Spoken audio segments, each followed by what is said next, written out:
Bonjour à tous et bienvenue dans cette vidéo sur les dosages et titrages colorimétriques dans laquelle je vais présenter l'exploitation d'un titrage colorimétrique. Je vais dans cette vidéo faire l'exploitation d'un titrage qui est le titrage des ions permanganate par les ions fer 2.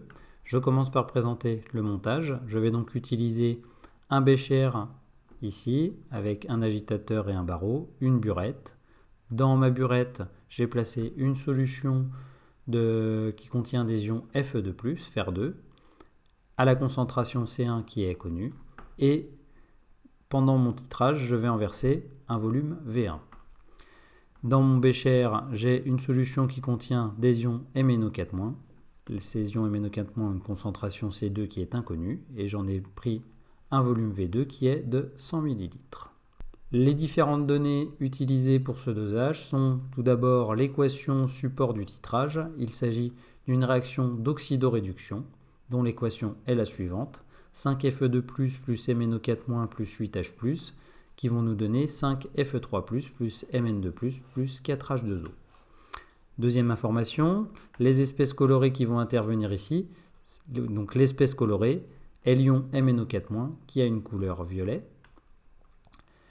Les ions H+, présents dans la réaction sont introduits en excès. Et nous avons également la présence d'eau H2O ici, qui joue le rôle de solvant, qui sera donc là encore en large excès.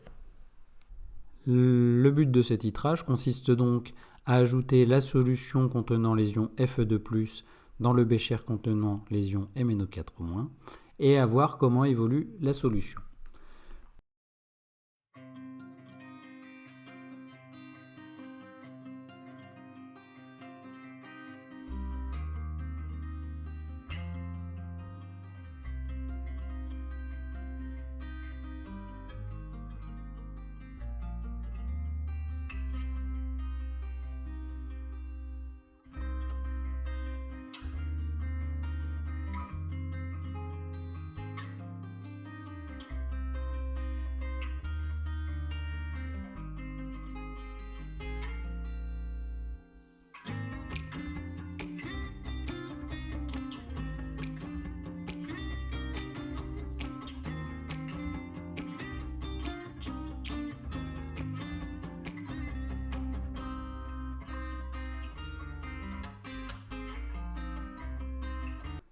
Avant l'équivalence, donc le volume V1 versé est inférieur au volume équivalent.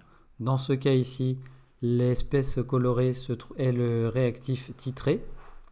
J'ai donc ma solution qui va rester violette car tous les ions MnO4- n'ont pas encore réagi. Il y aura donc toujours cette coloration violette.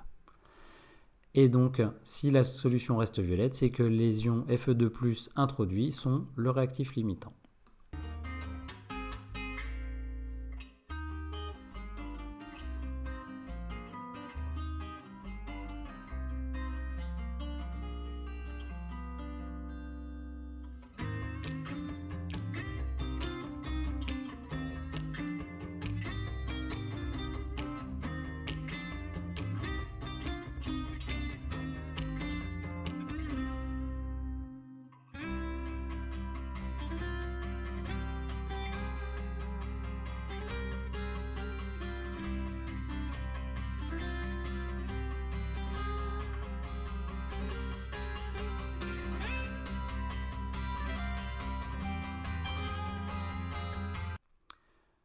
J'introduis progressivement ma solution contenant les ions Fe2+, jusqu'à atteindre l'équivalence.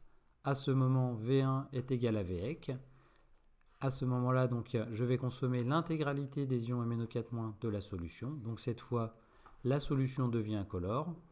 Et c'est le cas où Fe2+ et MnO4- sont tous les deux réactifs limitants, ce qui définit l'équivalence. Si je continue à ajouter de la solution contenant les ions Fe2+, cette fois, je vais donc avoir V1 supérieur à Vec. Depuis l'équivalence, il n'y a plus d'ions MnO4- en solution, il n'y aura donc plus de réaction et donc plus de couleur également.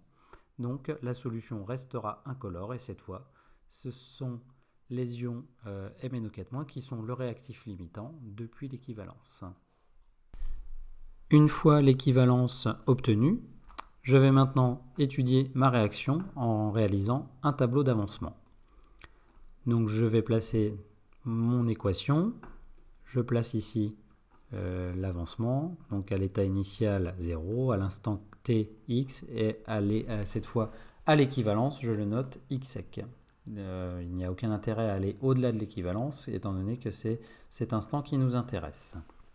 Une chose importante, dans un tableau d'avancement pour un titrage, le réactif titrant, ici Fe2+, la quantité de matière que nous allons placer correspond à la quantité de matière apportée à l'équivalence.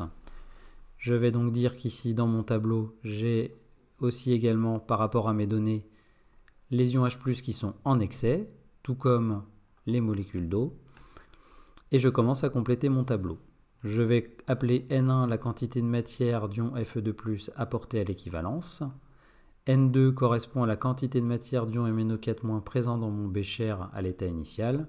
Et à l'état initial, je n'ai pas de produit, donc je mets 0 et 0. À l'instant t, l'avancement vaut x. À chaque fois que je fais une fois la réaction, je consomme 5 ions Fe2+. Donc quand je fais x fois la réaction, je vais en consommer 5x. Il m'en restera donc N1-5x. Pour MnO4-, à chaque fois que je fais une fois la réaction, je consomme un ion MnO4-. Donc quand je fais x fois la réaction, j'en consomme x. Il m'en restera donc N2-x.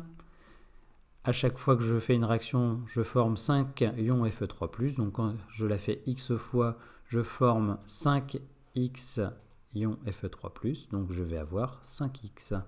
Et pour Mn2+, j'en ai 1 de formé à chaque fois que je fais la réaction. Donc si je fais x fois la réaction, j'en forme x, que je place ici. La ligne suivante est la même que la deuxième ligne en remplaçant x par x sec. J'ai donc N1-5x sec, qui est égal à 0 car je suis à l'équivalence, donc mon réactif est limitant. N2-x sec égale 0, là encore mon réactif est limitant, je suis dans les proportions stoichiométriques. Et donc je forme 5x sec et x sec. Une fois le tableau complété, je vais maintenant chercher à déterminer la relation liant la quantité de matière d'ion Fe2+ et la quantité de matière d'ion MnO4-. Donc je sais que Fe2+ est réactif limitant, donc N1-5x sec égale 0. Je peux en déduire une expression de x sec qui est x sec égale N1 sur 5. Je sais que N1 est égal à C1 fois Vec, le volume équivalent ayant été déterminé. Je peux donc dire que x sec est égal à C1 Vec sur 5, en remplaçant l'expression de N1 ici.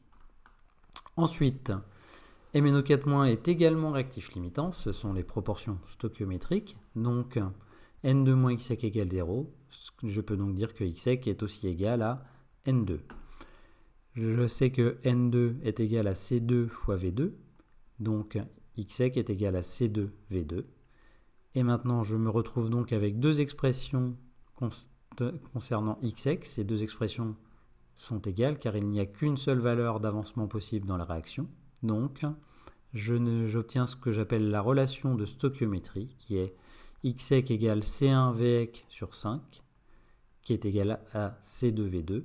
Donc la relation de stoichiométrie ici est C1 Vec sur 5 est égal à C2 V2. C'est cette dernière relation qui va me permettre, en isolant ces deux, de pouvoir obtenir la concentration en ion permanganate.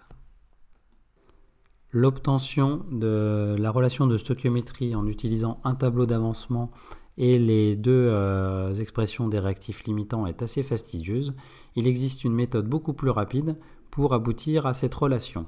Il suffit de partir de l'équation. Donc j'ai ici mes ions Fe2+, mes ions MnO4-. Tout ce qui est en noir ici n'interviendra pas pour aboutir à la relation de stoichiométrie. Concernant Fe2+, j'appelle N1 sa quantité de matière, qui correspond également à C1 fois Vec. MnO4- correspond à la quantité de matière N2, qui est C2V2. Et ensuite, pour aboutir à la relation de stoichiométrie, il suffit de prendre cette quantité de matière, de la diviser par le coefficient stoichiométrique correspondant, et elle est égale à cette quantité de matière divisée par le coefficient stoichiométrique correspondant, ce qui me donne donc ici C1Vec sur 5 qui est égal à C2V2 sur 1. J'aboutis donc à la même relation de stoichiométrie que tout à l'heure. Cette relation va me permettre, en isolant C2, donc c'est-à-dire en divisant par V2 cette expression et en multipliant par 1, d'aboutir à la concentration en union MnO4- C2 qui est égale à 1 fois C1 fois Vx sur 5 fois V2.